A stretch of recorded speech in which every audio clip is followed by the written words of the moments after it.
El día que mi exmarido me echó de casa, no fue la vergüenza lo que me hirió, fue darme cuenta de que, para él, yo había dejado de existir. Solo su mirada vacía y cruel diciéndome: «A tu edad ya no sirves para nada, lárgate». A mis 60 años, con las manos temblando, volví a ser una mujer sin techo, sin rumbo y con un corazón lleno de cicatrices. La única esperanza que tenía era una tarjeta antigua, envuelta en un papel amarillento que había permanecido guardado durante décadas. Era la tarjeta que mi padre me dejó antes de morir. Yo nunca la había usado. Para mí, siempre había sido un recuerdo, un símbolo del hombre bueno que había perdido demasiado pronto. Pero ese día, rota y desesperada, la saqué del fondo de mi bolso y fui directo al banco. La tarjeta era mi única posibilidad de no dormir en la calle. Cuando se la entregué al banquero, un hombre mayor, amable, con cejas gruesas que se movían cada vez que hablaba, él insertó la tarjeta y miró la pantalla. Lo que pasó después fue como ver una escena a cámara lenta. Su rostro pasó de la normalidad a la sorpresa, luego al miedo y finalmente al pánico absoluto. Se puso de pie tan rápido que casi tiró la silla. «Señora, rápido, mire esto». Pero antes de continuar, quiero hacerte una invitación muy especial. Suscríbete al canal y deja tu me gusta. Esto me ayuda a ver que me apoyas y disfrutas de mis historias. Y comenta aquí abajo desde qué ciudad nos estás viendo. Ahora, continuemos. El banquero giró el monitor hacia mí. Mi reflejo apareció primero, con mis ojeras y mi cabello desordenado. Pero luego, mis ojos se abrieron como nunca. La cuenta tenía una cantidad absurda de dinero. No hablo de unos pocos miles, hablo de millones. Sí, millones. Casi me caigo de espaldas. Esto no puede ser mío», dije temblando. El banquero negó con la cabeza. «Está a su nombre desde hace 25 años y ha estado bloqueada. Esa palabra se clavó en mi mente. «¿Bloqueada por quién?», pregunté. Él tragó saliva, como quien sabe que está a punto de decir algo prohibido. «Por su exmarido». El mundo se me detuvo. «¿Mi exmarido? Pero esa tarjeta es de mi padre. Murió antes de que yo me casara». El banquero negó, nervioso. «Según los registros, alguien vinculó esta cuenta a una cláusula de administración. Alguien que tenía acceso a sus documentos personales hace años. Y, según el sistema, ese alguien era su esposo». Sentí que la sangre me abandonaba el cuerpo. Julián, el hombre que me echó a la calle como si fuera basura, había bloqueado la fortuna que mi padre había dejado para mí. ¿Por qué haría algo así?, susurré, aunque ya sabía la respuesta. Porque para él, yo nunca debía tener independencia, nunca debía tener poder, nunca debía salir de su control. El banquero continuó revisando la pantalla. «Hay algo más», dijo. Le temblaban las manos. «Esta cuenta no es una cuenta normal. Su padre dejó instrucciones especiales, y según esto, usted debía recibir estos fondos cuando cumpliera 40 años. Me dolió el pecho. A los 40 yo estaba hundida en el matrimonio. Mi autoestima era inexistente. Y Julián tenía acceso a mis documentos. Pero su padre escribió una nota», dijo el banquero. «Tiene acceso restringido. ¿Quiere verla?». Asentí. El hombre tecleó unos códigos y la pantalla cambió a un documento escaneado. El título decía: «Para mi hija, cuando esté en peligro». Mis manos temblaron. Era la letra de mi padre, ese hombre noble que siempre me decía: «Lo que hoy no entiendes, mañana será tu fuerza». Leí la primera línea. «Si estás leyendo esto, significa que alguien muy cercano te ha traicionado». Sentí un hueco en el estómago. La carta continuaba.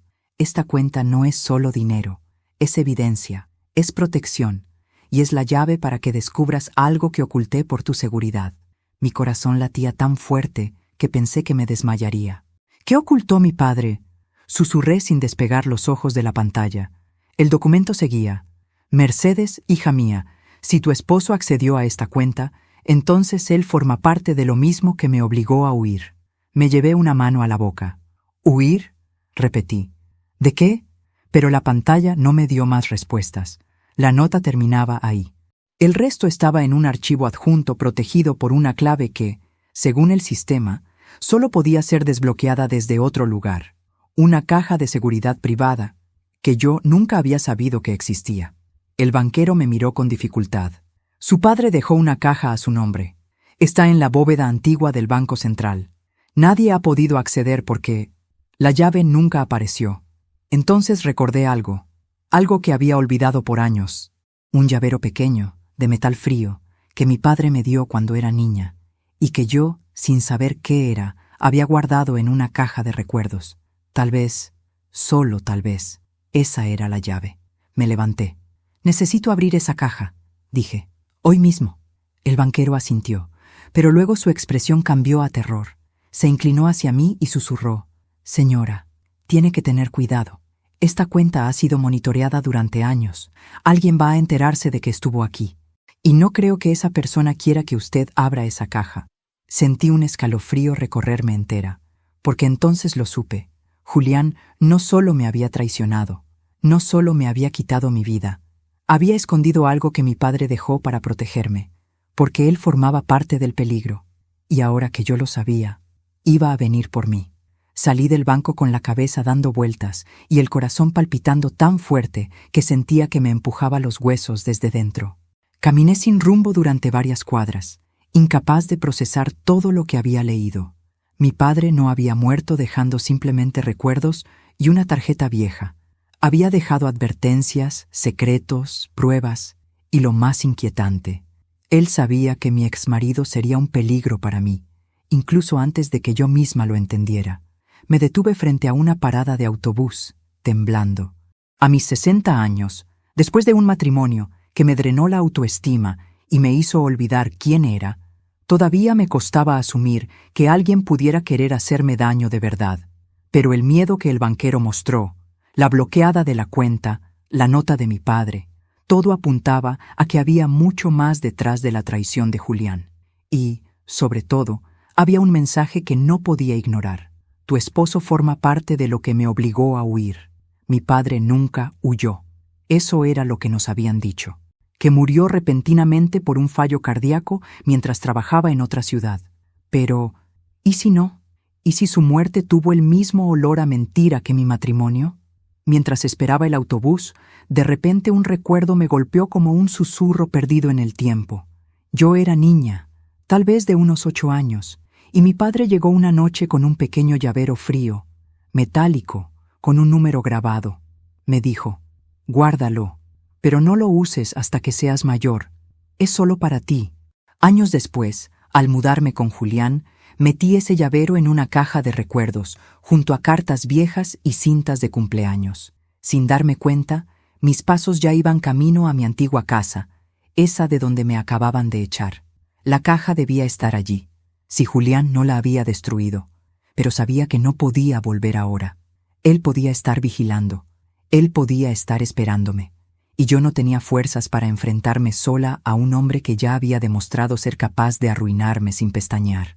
Así que caminé hacia el único lugar donde aún podía respirar sin sentir que una sombra me seguía: la casa de mi amiga Rosa. Rosa y yo nos conocíamos desde la adolescencia. Ella había sido testigo de mi transformación, de una joven fuerte a una mujer reducida por el control sutil y constante de Julián. Cuando llegué a su puerta, golpeé con suavidad, pero la ansiedad me hizo apretar los nudillos con más fuerza. La puerta se abrió y Rosa me miró de arriba abajo. «Dios mío, Mercedes», susurró. «¿Qué te pasó ahora?» Entré sin poder contener las lágrimas. Me desplomé en su sofá, temblando, mientras ella me cubría con una manta que olía a lavanda. «Julián», logré decir, «me bloqueó la herencia de mi padre durante décadas». Rosa abrió los ojos de par en par. «¿Qué? ¿Cómo? ¿Por qué haría algo así? Porque él sabía algo», respondí apretando los puños. «Mi padre dejó dinero, pero también dejó pruebas que lo conectan a algo que lo obligó a huir antes de morir». Rosa se congeló. «¿A huir? Pero siempre dijeron que tu padre». «Mintieron», la interrumpí, y Julián formaba parte de esa mentira.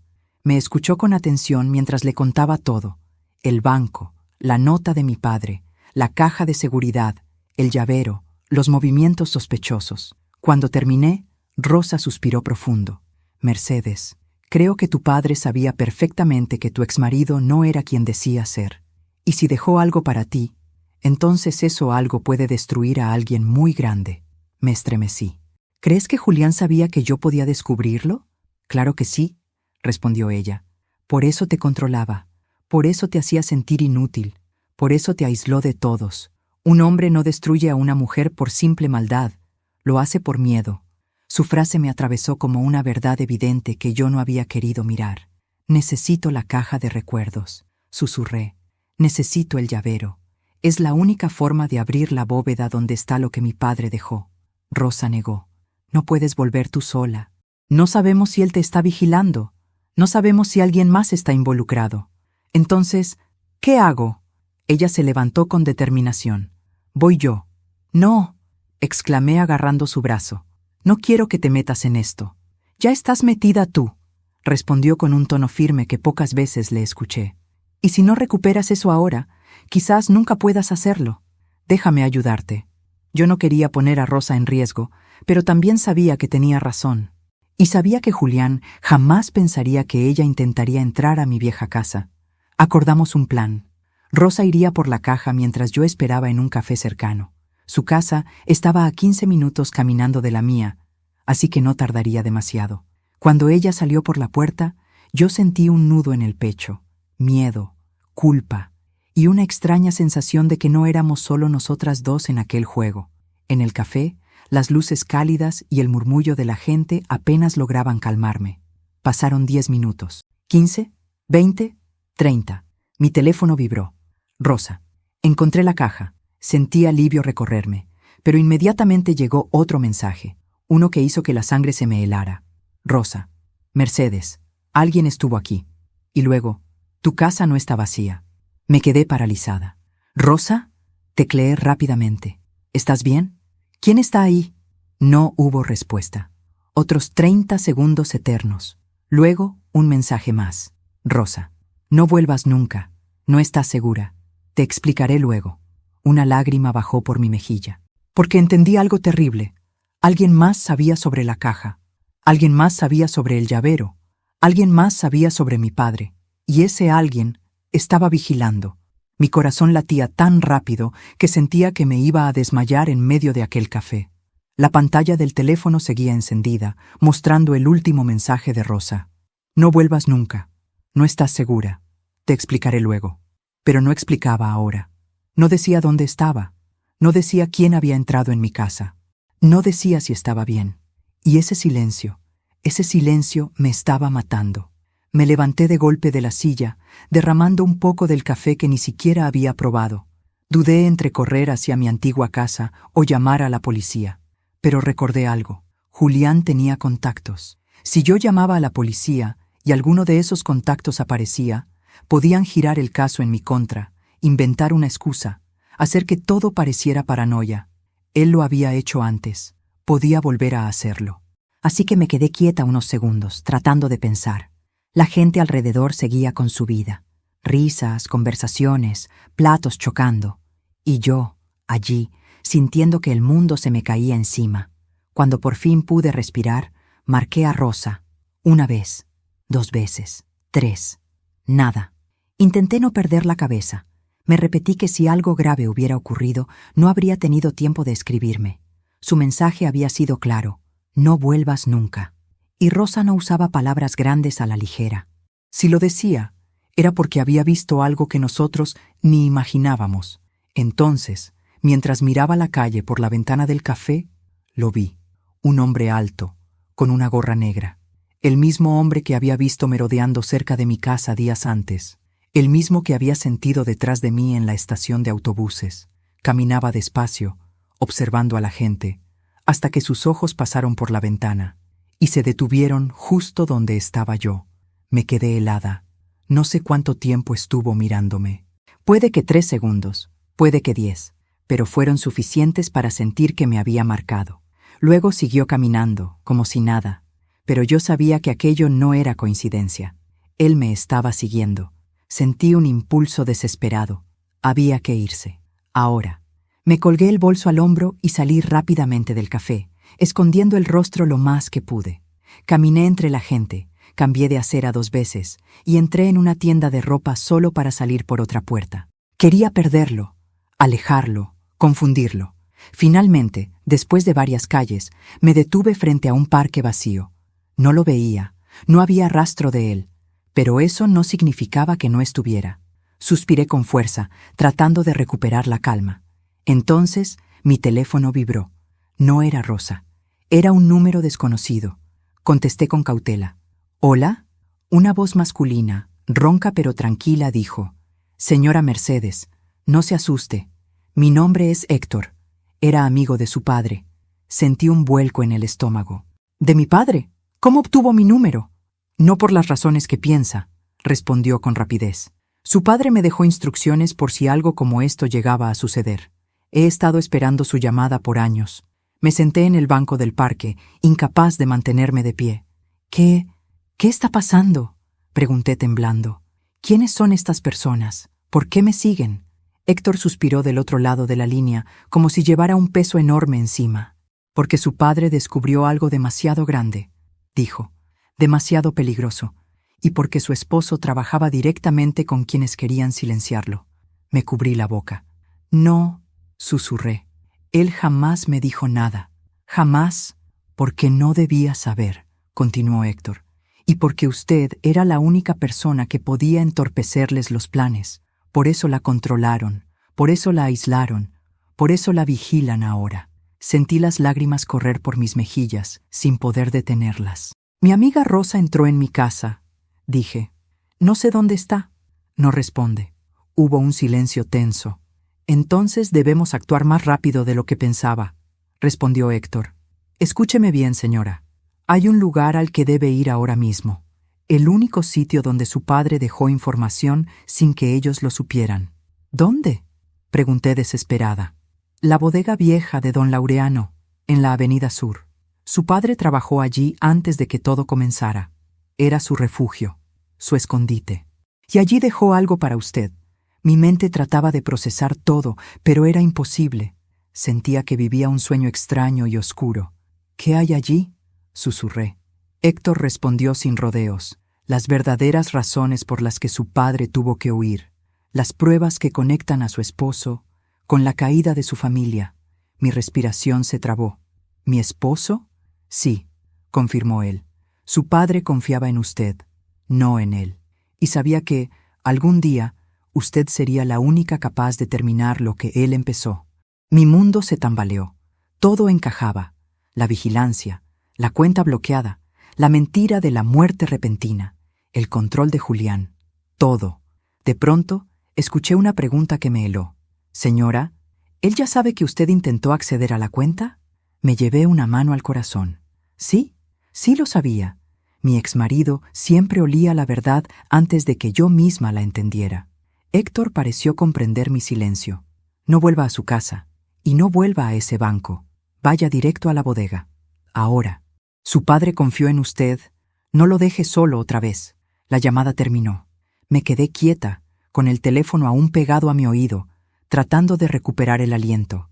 Estaba sola, perseguida, engañada, y a un paso de descubrir un secreto que había permanecido enterrado durante décadas. Me puse de pie, limpié mis lágrimas y di el primer paso hacia la bodega, porque si mi padre había confiado en mí, entonces yo terminaría lo que él no pudo. La bodega de don Laureano quedaba al otro lado de la ciudad, en una zona donde las calles eran angostas, los postes viejos parpadeaban y los negocios cerraban temprano, porque, según decían, la noche traía más sombras de las que se podían contar. Mientras bajaba del autobús, sentí un escalofrío recorrerme. No sabía si era miedo o si era la sensación de estar caminando sobre las huellas de mi padre, siguiendo sus pasos como nunca pude hacerlo en vida. La fachada de la bodega estaba igual que la recordaba de mi infancia, oxidada, silenciosa, con un letrero torcido que decía Almacén Laureano, desde 1964. Toqué la puerta metálica con los nudillos, esperando que alguien respondiera. La pintura saltada raspó mi piel. No hubo respuesta. Toqué otra vez, más fuerte. Nada. Entonces, una voz cascada resonó detrás de mí. «No hay necesidad de golpear, muchacha». Me giré sobresaltada. Allí estaba don Laureano, más viejito que cuando lo había visto de niña, pero con esa misma mirada astuta y llena de historias que jamás contó por completo. Tenía el cuerpo encorvado y las manos manchadas por el aceite de las máquinas viejas, pero en su voz había una fuerza que imponía respeto. —¿Usted es Mercedes? —preguntó, mirándome sin pestañear. —Sí —respondí. —¿Cómo? Tu padre me dijo que un día vendrías —interrumpió—, pero pensé que ese día nunca llegaría. Sus palabras me estremecieron. —¿Hace cuánto le dijo eso? —Mucho antes de morir —respondió—, mucho antes de que todo se derrumbara. Tragando saliva, lo seguí hacia la entrada. Él levantó una llave vieja que colgaba de su cuello y abrió la pesada puerta metálica. El interior estaba lleno de cajas, polvo, herramientas oxidadas y un olor a madera mojada. Pero también había algo más, una atmósfera cargada, distinta, como si ese lugar hubiera estado esperando mi presencia durante años. —Tu padre me pidió que guardara algo para ti —dijo Laureano mientras avanzaba entre las cajas—, y también me pidió que te dijera algo cuando llegaras. Mi corazón latió más rápido. —¿Qué cosa? Él se detuvo. Me miró con esos ojos viejos que parecían leerme el alma, y dijo: cuando llegue el día, dile que no confíe en nadie, especialmente en quien duerme a su lado. Un escalofrío me recorrió los brazos. Mi padre había visto venir todo. Había visto a Julián por lo que era, un peligro oculto detrás de un anillo de compromiso y un discurso perfecto. Laureano se agachó, movió 2 cajas pesadas y reveló un compartimiento oculto en el suelo.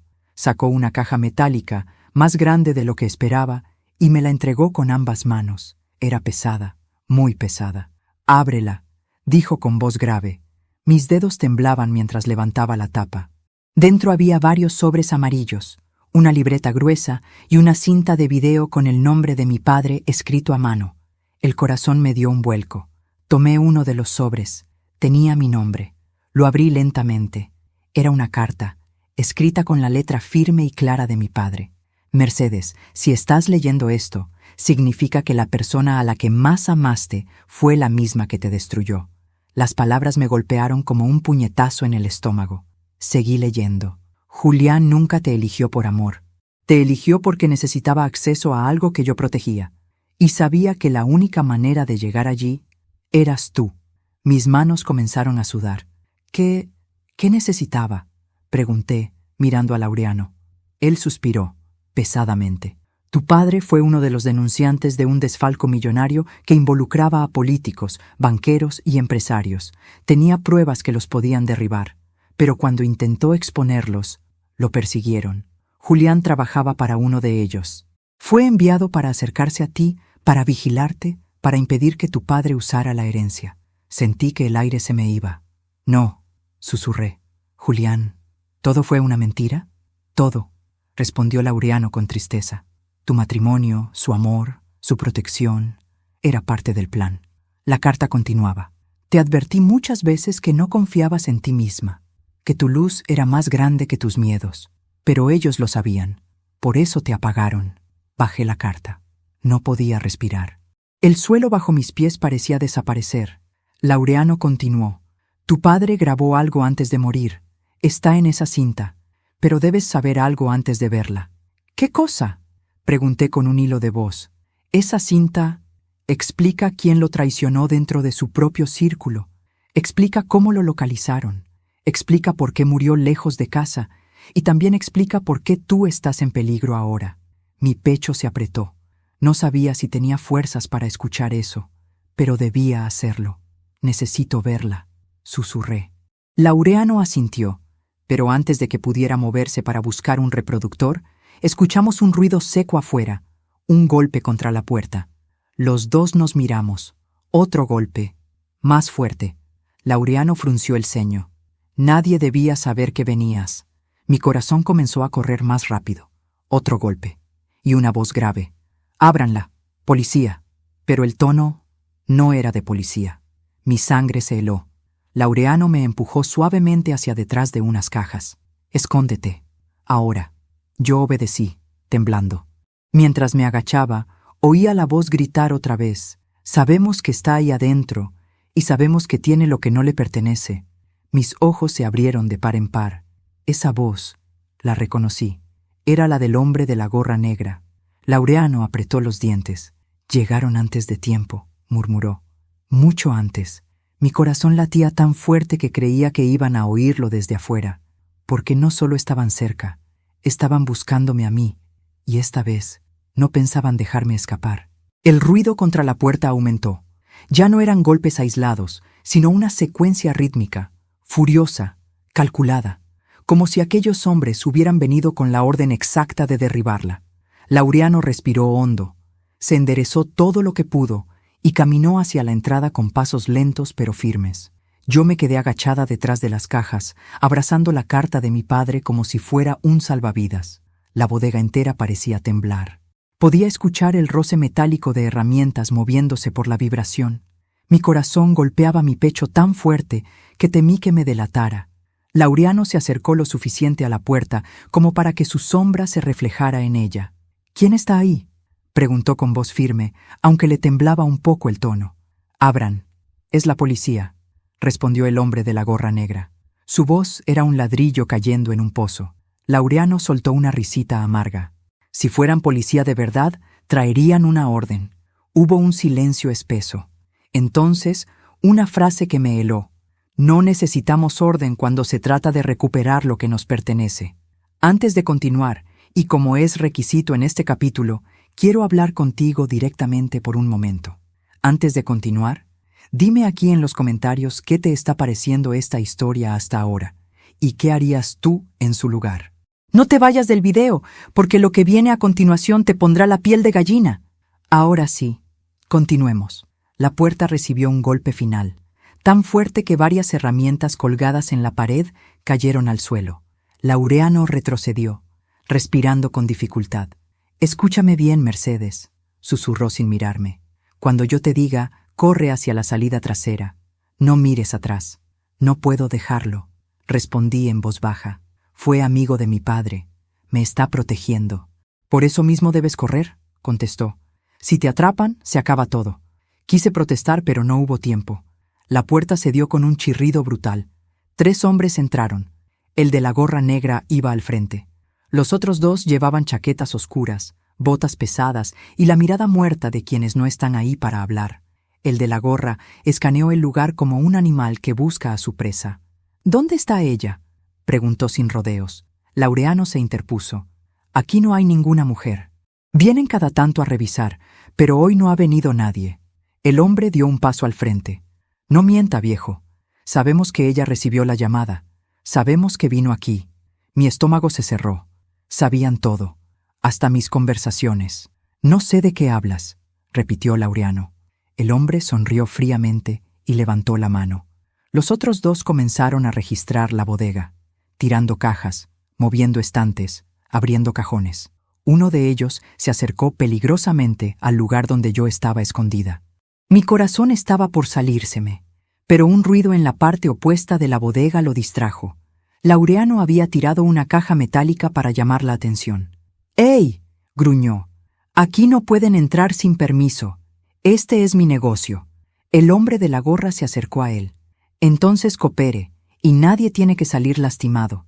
Sus palabras eran una mentira evidente. Yo lo sabía. Laureano también. Me aferré más fuerte a la carta de mi padre. El de la gorra volvió a hablar. «Queremos el paquete, el sobre, el contenido que ella vino a buscar». Laureano escupió al suelo. «No sé de qué hablas, viejo terco», dijo el hombre. «Sabes que no saldremos sin eso». Entonces, algo inesperado pasó. Uno de los hombres levantó la caja metálica donde estaban las cintas, documentos y pruebas. Yo la vi elevarse entre sus manos y quise gritar. Era todo lo que mi padre había dejado para mí. El hombre de la gorra la tomó. «Así que aquí lo tenías». Laureano dio un paso adelante. «Eso no les pertenece». «Tienes razón», respondió el hombre. «Le pertenece a ella, y ella ya no lo necesita». Mi garganta ardió. ¿Iban a destruirlo? ¿A robarlo? ¿A desaparecerlo? Antes de que pudiera moverme, el hombre levantó la caja y la lanzó al suelo con fuerza. El golpe fue seco, brutal. La tapa se abrió de golpe y los papeles salieron volando. La cinta rebotó y quedó a los pies del hombre de la gorra. Laureano gritó. ¡Basta! Eso es evidencia. El hombre se inclinó, tomó la cinta en su mano y dijo, evidencia, de nada, porque después de hoy esto desaparece. No pensé, no razoné, solo actué. Me puse de pie y corrí hacia adelante. ¡No!, grité. Los 3 hombres se giraron hacia mí. Laureano gritó mi nombre, pero ya era tarde. El de la gorra me miró con satisfacción oscura. Ah, ahí estás. Me quedé paralizada. No podía mover un músculo. Era como si mis pies estuvieran clavados al suelo. El hombre levantó la cinta. «Así que esto es lo que tanto quieres, ¿eh?», dijo burlándose. «Qué lástima. Esto puede arruinar a mucha gente». Miró a los otros 2. «Quemémoslo». «No», susurré. «Sí», respondió él. «Y luego tú vienes con nosotros». Laureano dio un paso adelante. «No se la van a llevar». El hombre de la gorra frunció el ceño. «¿Quieres morir hoy, viejo?».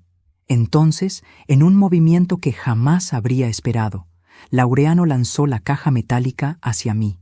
Golpeó el suelo, rebotó, y algo salió rodando hacia mis pies. La llave de mi padre, la llave de la bóveda, la llave que podía destruir a todos esos hombres.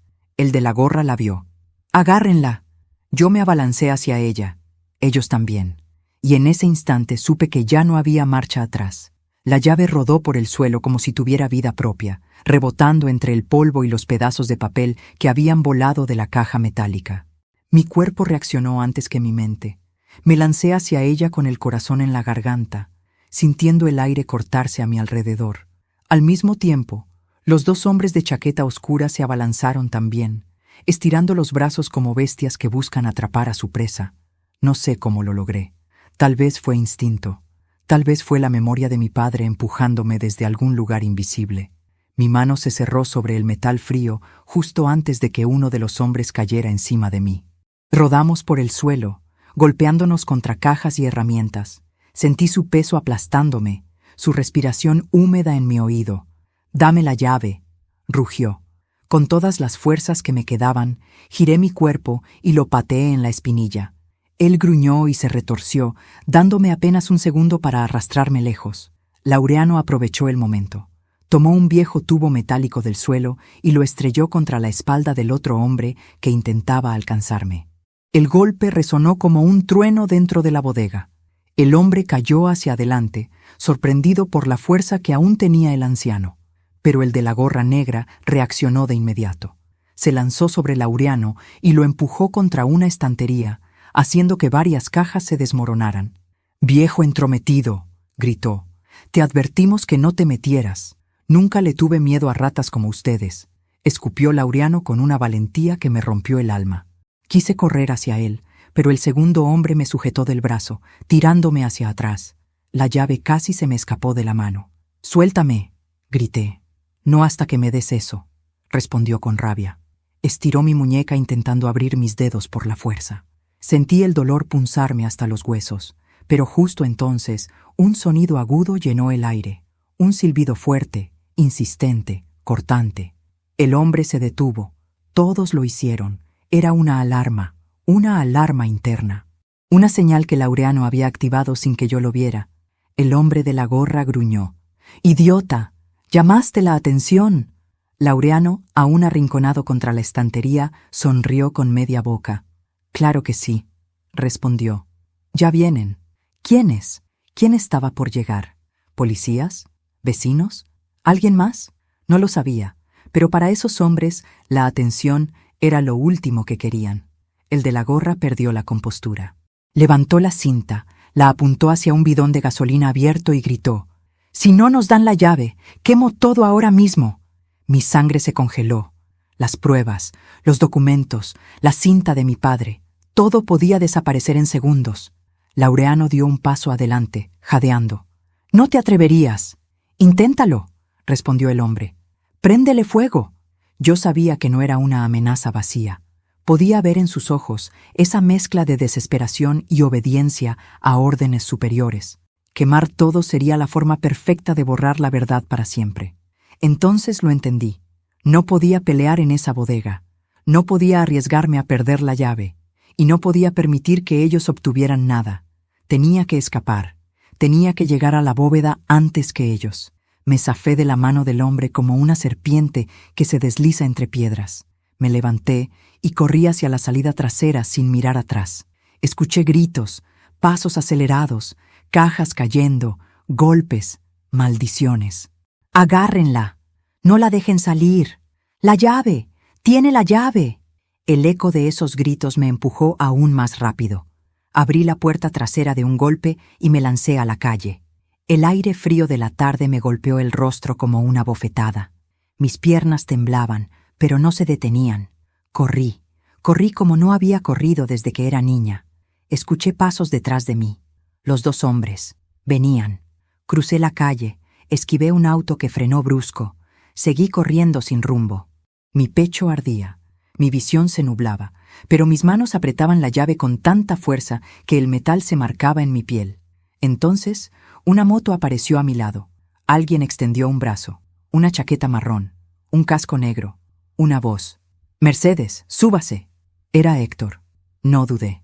Me agarré a su cintura y subí mientras él aceleraba tan rápido que casi me caigo. La moto rugió por las calles, mientras los hombres quedaban atrás, gritando de frustración. «¿Cómo me encontró?», pregunté jadeando. «Laureano me llamó», respondió sin girar la cabeza. «Me dijo que era el momento». «¿Él está bien?», pregunté con la voz quebrada. Héctor tardó un segundo en responder. «Aguantará», dijo. «Pero no podemos volver por él ahora. Lo más importante es llegar a la bóveda». El viento golpeaba mi rostro, secando las lágrimas que ni siquiera sabía que estaban rodando. Miré la llave en mi mano. Era pequeña, simple, pero tenía un peso que no podía medirse en gramos. Era el legado de mi padre y la condena de mis enemigos. «Héctor», dije débil, «¿qué hay en esa bóveda?». Él tragó saliva. «La verdad», respondió, «toda la verdad. Y lo que tu padre dejó allí puede hacer caer a gente muy poderosa». Sentí un temblor recorrerme. «¿Y Julián?», pregunté. Héctor aceleró aún más. «Julián es solo una pieza reemplazable. Pero tú eres la clave que ellos no pueden controlar». Mis manos se aferraron más fuerte a su chaqueta. Yo no era un daño colateral. No era una víctima pasiva. Era un objetivo. Y ahora sabía por qué. La moto dobló hacia el centro de la ciudad. «Prepara la llave, Mercedes», dijo Héctor. «Estamos a punto de abrir lo que tu padre protegió con su vida». Mientras la moto avanzaba entre el tráfico, como una flecha que corta el aire, yo abrazaba la cintura de Héctor con la misma fuerza con la que sostenía la llave, como si mi vida dependiera de ello, porque en el fondo dependía. Mis dedos estaban marcados por el frío del metal, pero no lo soltaba. Creo que no hubiera podido soltarlo aunque quisiera. Era como si esa pequeña pieza fuera lo único que todavía me mantenía despierta, firme, en pie, negándome a volver a la oscuridad donde Julián me había tenido por años. Héctor condujo sin hablar durante varios minutos. Parecía conocer la ciudad al detalle, tomando atajos, calles secundarias, doblando antes de que yo siquiera viera la intersección. Su experiencia no era casual. Mi padre habría confiado solo en alguien acostumbrado a moverse en las sombras sin ser descubierto. Alguien que sabía sobrevivir. Finalmente, dejó la moto en un callejón y apagó el motor. El silencio fue inmediato, aplastante. Me bajé de la moto con las piernas temblorosas. «¿Dónde estamos?», pregunté intentando que mi voz no revelara el miedo que me comía por dentro. «Muy cerca», respondió él. «El Banco Central está a 2 cuadras. Pero la entrada a la bóveda no es la que conoces». Me miró, y por primera vez desde que lo conocía, noté un atisbo de duda en sus ojos. «Mercedes, lo que vas a ver ahí dentro puede cambiarlo todo. No solo lo que piensas de tu marido, también lo que piensas de tu padre». «Estoy lista», respondí, aunque no lo estaba, aunque nunca lo estaría. Caminamos por 2 calles estrechas hasta llegar a la parte posterior del edificio. El Banco Central era un gigante de piedra gris, con columnas enormes y ventanas altas. Nunca lo había visto desde ese ángulo. No había gente allí, solo una puerta pequeña, casi oculta, de metal envejecido. Héctor golpeó 4 veces, 2 cortos, 2 largos. Un mecanismo interno se activó y la puerta se abrió lentamente. Un guardia de cabello blanco nos miró sin sorpresa. «¿Es ella?», preguntó. «Sí», respondió Héctor. Finalmente llegó el día. El guardia me observó como si me evaluara. Luego se apartó. «Adelante, señora». Su padre le dejó lo mejor que tenía. Entramos a un pasillo oscuro que descendía en forma de rampa. Las luces estaban bajas, apenas iluminando el suelo. Mis pasos resonaban, mis nervios también. Al final, otra puerta, más grande, más sólida, con un lector antiguo, de llave física. Héctor señaló el cerrojo. «Es momento». Por un instante dudé. Tomé la llave entre mis dedos, sentí el peso de mi padre junto a mí, y la inserté. Giró con un clic que me perforó el corazón. La puerta se abrió. Dentro había una sala pequeña, apenas iluminada, una mesa metálica, una silla, una caja fuerte más pequeña, abierta. Y sobre la mesa, 3 cosas: una libreta gruesa, un sobre cerrado y una carpeta negra con el nombre de mi padre. Mi respiración se detuvo. Héctor se quedó atrás, respetando mi espacio. Caminé hacia la mesa. Tomé primero la libreta. Era la letra de mi padre. Reconocería esos trazos en cualquier parte. La abrí. Las primeras páginas eran fechas, movimientos de dinero, nombres extraños, cuentas internacionales, páginas y páginas de anotaciones que no entendía del todo. Pero luego, a mitad del cuaderno, una frase subrayada me hizo temblar. «Si algo me pasa, no crean que fue natural». Tragué saliva, pasé la página. Me vigilan, me siguen, me escuchan. Pero no tengo miedo. Si no hablo ahora, lo hará mi hija. Mi pecho ardía. Julián no es quien dice ser. Se infiltró en mi vida para llegar a ella. No confíen. El aire se volvió denso. Seguían notas más detalladas. No logré detenerlos, pero dejé pruebas en manos de quien debe tenerlas. Si Mercedes lee esto, es porque ya empezó el peligro. Mis ojos se llenaron de lágrimas. «Mi papá», susurré apenas, sintiendo un vacío inmenso bajo las costillas. Héctor dio un paso. Él sabía que todo recaería sobre ti. Pasé la página otra vez.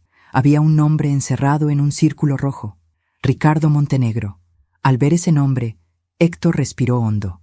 «Ese hombre», dijo, «ese hombre es el centro de todo. Tu exmarido trabajó para él desde antes de conocerte». Mi estómago se contrajo. ¿Julián trabajaba para él? ¿Antes incluso de conocerme? Héctor asintió. Tu padre llevaba años reuniendo pruebas contra Montenegro. Él movía dinero ilegal con políticos, empresarios y banqueros. Cuando descubrieron que tu padre tenía información suficiente para hundirlos, mandaron a vigilarlo y a infiltrarse en su vida. Y ese infiltrado fue Julián, susurré, sintiendo náuseas. Sí, respondió Héctor. Tu padre descubrió esa conexión. Lo anotó todo aquí. Me llevé las manos al rostro. Mi matrimonio había sido una mentira. Toda mi vida había sido manipulada. Yo era solo un medio para llegar a la herencia, a las pruebas, al silencio. Pasé a la siguiente página. Había un párrafo escrito con tinta corrida, como si lo hubiera escrito con prisa. Me siguen. Hoy estuvieron fuera de la fábrica. Si me pasa algo, digan la verdad. Julián es parte de la red. No confíen en él. No confíen en nadie que venga a ayudar. Solo en Héctor. Sentí un nudo amargo en la garganta. La letra se volvía temblorosa en las últimas páginas. Si logro llegar al banco mañana, dejaré el último archivo en la bóveda. Si no, Mercedes, hija mía, perdóname por todo lo que no te dije. Cerré el cuaderno con fuerza.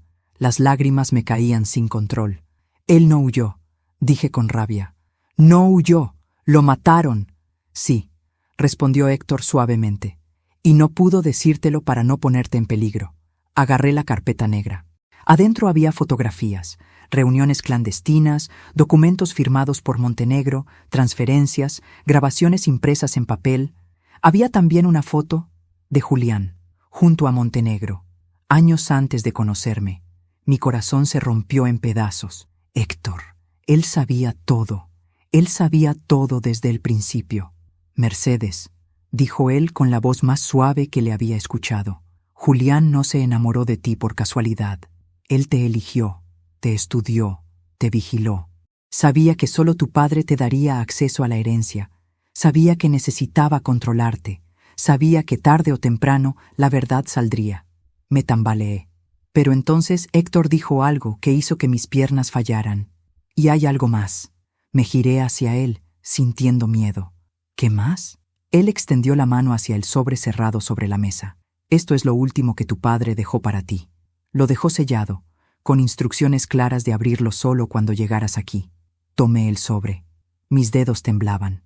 Lo abrí. Dentro había una sola hoja, con un párrafo corto. Un párrafo que destruyó mis recuerdos, mi matrimonio, mi pasado, y la versión de mi vida que había creído durante décadas. Mercedes, Julián no solo trabajó para ellos. Él entregó información que permitió localizarme. Él sabía lo que pasaría. Él me sacrificó para salvarse.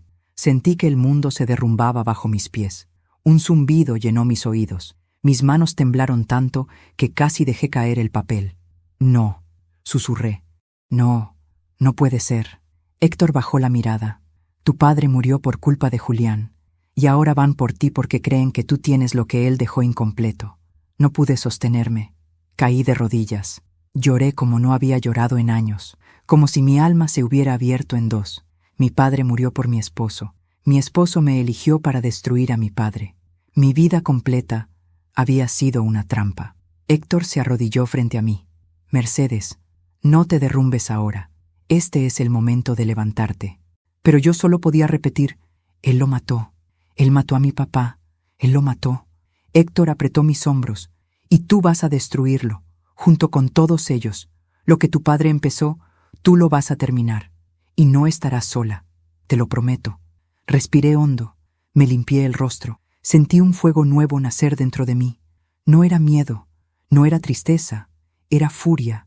Me puse de pie, tomé el cuaderno, tomé la carpeta, tomé la cinta y dije, vamos a derrumbarlos a todos, y Julián será el primero en caer. Héctor asintió, pero antes de que pudiéramos movernos hacia la salida, un sonido me heló la sangre.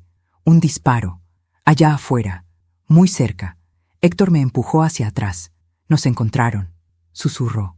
Mercedes, prepárate. Esto todavía no ha terminado. El disparo resonó como un trueno dentro de la bóveda. El eco rebotó en las paredes metálicas, multiplicándose hasta sentirse como un ejército invisible, golpeando desde todos los ángulos. Mi cuerpo reaccionó antes que mi mente. Me cubrí la cabeza con ambas manos y me incliné hacia el suelo. Héctor, en cambio, se movió con precisión. Sacó una pequeña pistola que llevaba escondida bajo la chaqueta y se colocó frente a mí, protegiéndome. «No te muevas», susurró. Yo sentía cómo la sangre corría por mis venas con un ritmo frenético. Mis manos estaban tan frías que ya no distinguía si era miedo o determinación lo que me empujaba a mantenerme en pie. Lo único que sabía era que ellos habían llegado, y que ese disparo no había sido una advertencia. Había sido una señal. La puerta metálica de la bóveda tembló con fuerza. Alguien la pateaba desde el otro lado. Cada golpe hacía vibrar el suelo. Héctor apuntó hacia la entrada, con la respiración estable, como si hubiera nacido para momentos así. «Mercedes, escucha», dijo sin apartar la vista de la puerta. «Cuando entren, tú corres hacia atrás. No los enfrentes, no intentes razonar. Corre». «No voy a dejarte», susurré. «No es una opción», respondió con una firmeza que me atravesó. «Tu padre confió esto en ti, no en mí. Si tú caes, todo se pierde. Yo soy reemplazable. Tú no». Mi garganta se cerró. La puerta se abrió de golpe. 2 hombres irrumpieron primero, armados. Detrás de ellos, un tercero, el hombre de la gorra negra. Su sombra entró antes que él, como si su presencia contaminara el aire. Sus ojos se clavaron en mí de inmediato. Sonrió. «Así que aquí estabas». Héctor levantó su arma. Un paso más y disparó.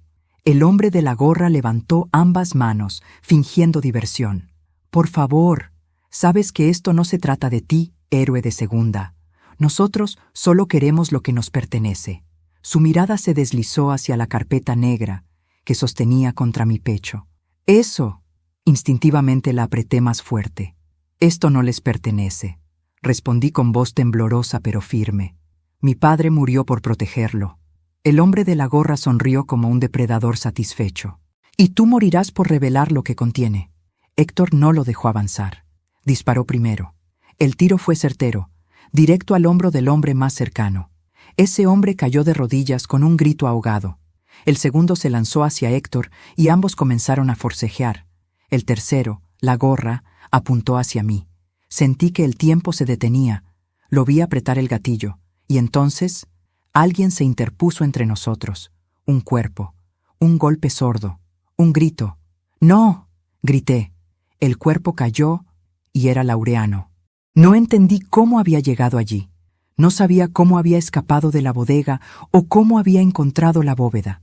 Lo único que supe es que ese hombre viejo, ese amigo de mi padre, acababa de salvarme la vida. El hombre de la gorra rugió de rabia. ¡Imbécil! Héctor vio eso y aprovechó el momento. Golpeó al hombre con quien luchaba, lo desarmó y lanzó su pistola hacia mí. ¡Agárrala! La tomé con manos temblorosas. Nunca había sostenido un arma. Sentía que me quemaba la piel, pero levanté el brazo. Apunté. El hombre de la gorra se giró hacia mí, sorprendido. ¿En serio vas a disparar, abuela?, se burló. Apreté los dientes. Recordé la libreta de mi padre. Recordé sus palabras. Recordé mi vida entera siendo controlada. Recordé a Julián. Recordé cómo habían matado a mi padre. Recordé cómo habían intentado matarme. Mi dedo tembló. Luego dejó de temblar. No soy la misma mujer que echaron de su casa, susurré, y disparé. El impacto lo lanzó hacia atrás. La gorra cayó de su cabeza y él se desplomó contra el suelo de cemento, retorciéndose. No murió, pero ya no podía levantarse. Su arma se deslizó lejos de él. El silencio que siguió fue ensordecedor. Héctor respondió rápido. Se abalanzó hacia el tercer hombre, lo redujo y lo dejó inconsciente. El primer herido seguía gritando, agarrándose el hombro. El segundo yacía sin fuerzas. Laureano respiraba con dificultad, tendido en el suelo, pero consciente. Me arrodillé a su lado. Laureano, Dios mío, ¿por qué hiciste eso? Él sonrió con los labios manchados de sangre. Porque tu padre, tosió, siempre dijo que valías la pena, que harías lo correcto cuando llegara el momento. Las lágrimas me cayeron como lluvia sobre su camisa. Aguanta, vamos a sacarte de aquí. No, susurró él. Yo ya viví suficiente, pero tú tienes que terminar esto. Prométeme que no dejarás que esos desgraciados ganen. Apreté su mano con fuerza. Te lo prometo. Él cerró los ojos, satisfecho. Héctor se acercó. Tenemos que irnos, rápido. Ya deben haber llamado refuerzos. Lo ayudé a ponerse de pie. Salimos por el pasillo largo, con mis piernas temblando y el corazón golpeando como un tambor. Llevaba la carpeta, la libreta y la cinta en mi bolso. Era todo lo que quedaba del trabajo de mi padre. Era todo lo que podía destruir a Montenegro y a Julián. Salimos por la puerta trasera del banco, mientras Héctor me cubría. La moto seguía allí. Subimos y arrancamos de inmediato. ¿Qué hacemos ahora?, pregunté, sintiendo el viento cortarme la piel. Lo que tu padre quiso, respondió Héctor. Vamos a exponerlos, pero esta vez no desde las sombras. Esta vez frente a todo el país. ¿Cómo? Con alguien a quien Montenegro no puede comprar, ni intimidar, ni callar. Con una periodista que ya está esperando la información. Mi corazón dio un salto. ¿Quién? Él sonrió. Natalia Rojas. El mundo parecía girar demasiado rápido. ¿Ella sabe lo que ocurre? Te ha estado buscando desde que revisó documentos antiguos. Tu padre dejó pistas para que ella te encontrara. Quiso que ustedes dos se cruzaran. Pero Montenegro se adelantó. Y tú desapareciste cuando te aislaste con Julián. Ahora es el momento. Llegamos al edificio del Diario Independiente. Natalia nos abrió la puerta en cuanto tocamos. Tenía el rostro tenso, pero su mirada estaba llena de fuego. ¿Lo traen? Asentí y puse la carpeta sobre su mesa. Ella la abrió. Su rostro cambió. Sus ojos se llenaron de horror, rabia y una luz peligrosa. Con esto, dijo, no solo caen Montenegro y sus socios, también cae cualquiera que haya colaborado con ellos. Esto es una bomba. Mi exmarido, dije con voz firme. Él ayudó a matar a mi padre. Quiero que eso también se sepa. Natalia me tomó las manos. Te prometo que el país entero sabrá la verdad. Ella preparó la cámara, el micrófono, las luces. Me sentaron frente a la cámara. Respiré hondo. Esta vez no temblé. Di tu nombre, dijo Natalia, y cuenta todo desde el principio. Miré a la cámara. Apreté la libreta de mi padre contra mi pecho. Mi nombre es Mercedes Alvarado. Y hoy vengo a contar la verdad que mi padre murió protegiendo. Mientras hablaba, las pruebas aparecían en pantalla. Montenegro, Julián, las transacciones, las grabaciones, los documentos. La transmisión se volvió viral en minutos. Y cuando Natalia terminó, cuando todo estaba al aire, cuando miles de personas ya habían visto la historia, la puerta del diario se abrió. 2 policías entraron. ¿Mercedes Alvarado? Sí. Venimos a informarle que Julián Torres ha sido detenido por crímenes financieros, complicidad en homicidio, obstrucción de evidencia y corrupción. Sentí que el mundo se detenía, no para asustarme, sino para liberarme. Mis rodillas temblaron, pero no caí. Respiré. Por primera vez en décadas, respiré sin miedo. Héctor me puso una mano en el hombro. ¿Lo lograste? No. Lo logramos. Mi padre, desde donde estuviera, también. Nunca imaginé que a mis 60 años volvería a empezar de cero. No porque la vida me dejara sin opciones, sino porque, por primera vez en décadas, podía elegir. Podía decidir quién era yo sin la sombra de Julián, sin la culpa que él sembró en mis huesos, sin esa sensación constante de caminar sobre cristales. La libertad, descubrí, no es un evento, es un proceso. Y cada día, desde la caída de Montenegro, ha sido una pequeña victoria. Julián está preso. Su rostro apareció en todas las noticias. Ya no era el hombre impecable que conocí, sino alguien reducido a su verdadera esencia. Un cobarde sin máscaras, sin poder, sin aliados. Escuchar al fiscal mencionar públicamente su conexión con la muerte de mi padre fue doloroso y liberador a la vez. La herida sigue ahí, pero ya no supura miedo. Ahora cicatriza en paz. Montenegro también cayó, y con él una red entera de corrupción que controló mi vida sin que yo lo supiera. Ver cómo los periódicos hablaban de las pruebas encontradas en la bóveda, las mismas pruebas que mi padre protegió hasta el final, me hizo sentir que él, de algún modo, estaba ganando una batalla que comenzó solo y terminó conmigo a su lado. Laureano no logró sobrevivir. Su muerte se sintió como un rayo cayendo sobre el único árbol que quedaba en pie. Pero murió haciendo lo que creía correcto, protegido por la dignidad que muchos hombres han perdido hace mucho. Le debo más de lo que jamás podré pagar. A veces creo escuchar su voz cada vez que dudo, recordándome que no me derrumbe, que siga adelante, que su sacrificio no fue en vano. Héctor sigue en contacto conmigo. Es un hombre silencioso, de esos que saben más de lo que dicen. No somos familia, pero ahora lo siento como tal. Fue él quien me llevó a la tumba de mi padre la semana pasada. Allí dejé una carta contándole que al fin se hizo justicia. El viento sopló fuerte ese día. Yo lo entendí como un «lo lograste, hija». Hoy vivo en un pequeño apartamento mío. No es grande, pero es mío. Cocino lo que quiero, me visto como quiero, duermo tranquila. A veces lloro, pero es un llanto distinto. No de miedo, sino de alivio. Y cada mañana, cuando abro la ventana y siento el aire fresco en la piel, me digo a mí misma, esta vez, Mercedes, esta vida es tuya. Antes de despedirte, quiero invitarte a algo muy especial.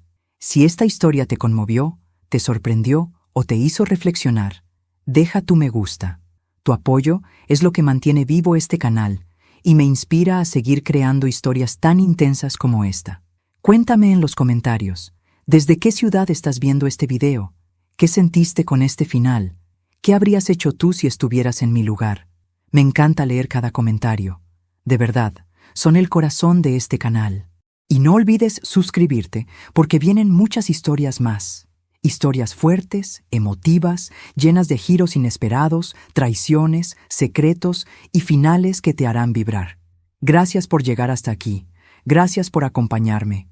Nos vemos en la próxima historia.